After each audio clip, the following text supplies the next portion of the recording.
الحمد لله رب العالمين والصلاة والسلام على سيد المرسلين أما بعد فأعوذ بالله من الشيطان الرجيم بسم الله الرحمن الرحيم الصلاة والسلام عليك يا رسول الله وعلى آلك وأصحابك يا حبيب الله الصلاة والسلام عليك يا نبي الله وعلى آلك وأصحابك يا نور الله فرمان آخری نبی رسول ہاشمی صلی اللہ علیہ وسلم ہے کہ تم جہاں پر بھی ہو مجھ پر درود پاک پڑھا کرو، بے شک تمہارا درود مجھ تک پہنچتا ہے۔ اللہ تبارک و تعالی ہم سب کو کثرت کے ساتھ درود پاک پڑھنے کی توفیق عطا فرمائے۔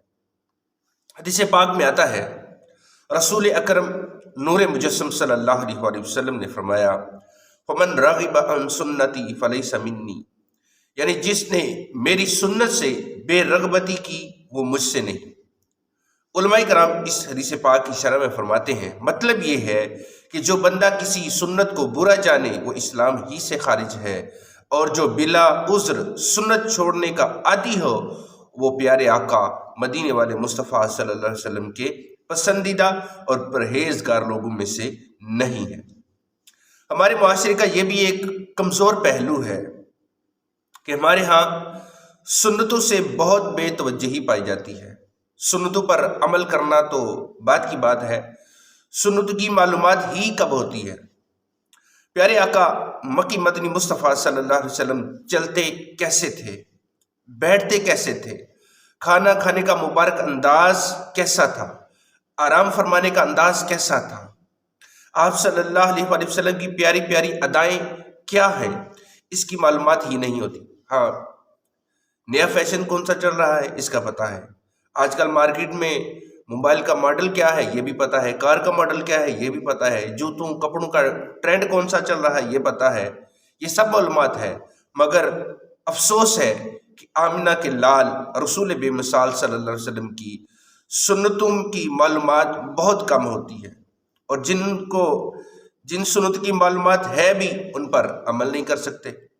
مثلا داڑھی مبارک کو لے لیجیے، کون سا مسلمان ہے جو نہیں جانتا کہ داڑھی رکھنا پیارے آقا مدینے والے مصطفیٰ صلی اللہ علیہ وسلم کی پیاری پیاری سنت ہے، مگر کوئی دوسروں سے شرماتا ہے کہ اگر داڑھی رکھ لی تو یہ کیا کہے گا، فلاں کیا کہے گا، کسی کو نوکری کا مسئلہ ہے، کوئی کسی وجہ سے سنت اپنانے سے محروم رہ جاتا ہے۔ کاش ہمیں سنتوں سے محبت نصیب ہو جائے۔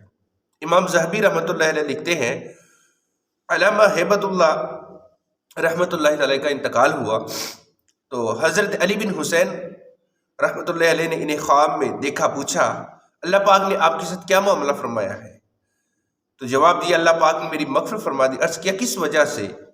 فرمایا سنت کی وجہ سے۔ سبحان اللہ، سنا آپ نے کہ سنت پر عمل کرنا مغفرت کا ذریعہ بن گئے۔ یقیناً کامیاب و کامران ہے وہ جو فرائض واجبات کی ادائیگی کے ساتھ ساتھ رسول ذیشان مکی مدنی سلطان صلی اللہ علیہ وسلم کی سنتوں کو اپنا اوڑھنا اور بچھونا بنا لے۔ ایک اور حدیث پاک ہے، بی بی آمنہ کے لال رسول بے مثال صلی اللہ علیہ وسلم کا فرمانے جنت نشان ہے کہ جس نے میری سنت سے محبت کی اس نے مجھ سے محبت کی، اور جس نے مجھ سے محبت کی وہ جنت میں میرے ساتھ ہوگا۔ سبحان اللہ۔ ہمارے معاملات میں سے کئی کام ایسے ہیں جنہیں اگر ہم سنت کے مطابق کریں تو ہم ثواب کے حقدار بن سکتے ہیں۔ مثلا سنت کے مطابق کھانا پینا، چلنا پھرنا، سونا جاگنا، مسواک کرنا، لباس پہننا، جوتے پہننا اتارنا، تیل لگانا، ناخن کاٹنا، گفتگو کرنا وغیرہ، اگر ہم یہ سب کام سنت کے مطابق کرنا شروع کر دیں تو انشاءاللہ الکریم دن رات میں ہزاروں نیکیاں کمانے میں کامیاب ہو جائیں گے۔ تیری سنتوں پہ چل کر میری روح جب نکل کر چلے تو گلے لگانا مدنی مدینے والے، تیرے نام پر ہو قربان میری جان، جانے جانا ہو نصیب سر کٹانا مدنی مدینے والے۔ روزمرہ کے معاملات سے متعلق سنتیں سیکھنے کے لیے امیر اہل سنت دامت برکاتہم عالیہ کا بہت ہی پیارا رسالہ ہے سنت اور آداب، اسے حاصل کیجیے اور پڑھیے۔ اور ایک اور بھی بہت بڑا ذریعہ ہے کہ اسلامیہ کے ساتھ جو ہے مدنی قافلوں میں سفر کریں تو سبحان اللہ وہاں پر بھی بڑی جو ہے وہ دینی معلومات ملتی ہے، سنتوں پر عمل کرنے کا جذبہ ملتا ہے۔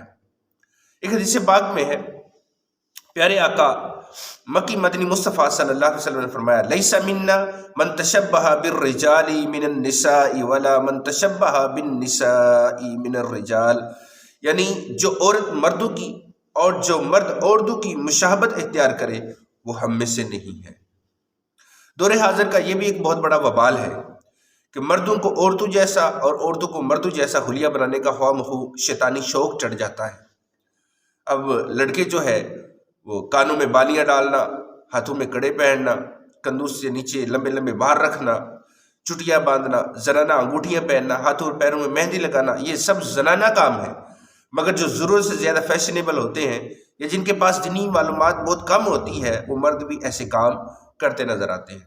اسی طرح بعض نادان عورتوں کو بھی ایسے شوق چڑھ جاتے ہیں، مردوں جیسے چھوٹے چھوٹے بال رکھنا، مردانہ لباس پہننا، مردانہ طرز کے جوتے پہننا وغیرہ ان میں پایا جاتا ہے۔ یاد رکھیے، مرد کو زنانہ اور عورت کو مردانہ وضع اختیار کرنا ناجائز اور گناہ ہے۔ فتاوی رضویہ شریف میں ہے کہ مرد کو زنانی وضع کی کوئی بات اختیار کرنا حرام ہے، اور رسول اللہ صلی اللہ علیہ وسلم نے اس پر لعنت فرمائی ہے۔ استغفر اللہ۔ حدیث پاک میں ہے کہ 3 شخص کبھی جنت میں داخل نہ ہوں گے، پہلا دیوس، دوسرا مردانی عورتیں، اور تیسرا شراب کا عادی۔ صحابہ کرام علیہ رضوان نے عرض کی شراب کے عادی کو تو ہم نے جان لیا، یا رسول اللہ صلی اللہ علیہ وسلم دیوس کون ہے؟ فرمایا وہ شخص جو اس بات کی پرواہ نہیں کرتا کہ اس کے گھر والوں کے پاس کون آ جا رہا ہے۔ ہم نے عرض کی مردانی عورتیں کون ہیں؟ فرمایا جو مردوں کی مشابہت اختیار کرتی ہیں۔ اللہ تبارک و تعالی ہم سب کو ان کاموں سے بچنے کی توفیق عطا فرمائے۔ آقا صلی اللہ علیہ وسلم کی میٹھی میٹھی پیاری پیاری سنتیں اپنانے کی توفیق عطا فرمائے۔ آمین بجاہ نبی الامین صلی اللہ علیہ وسلم۔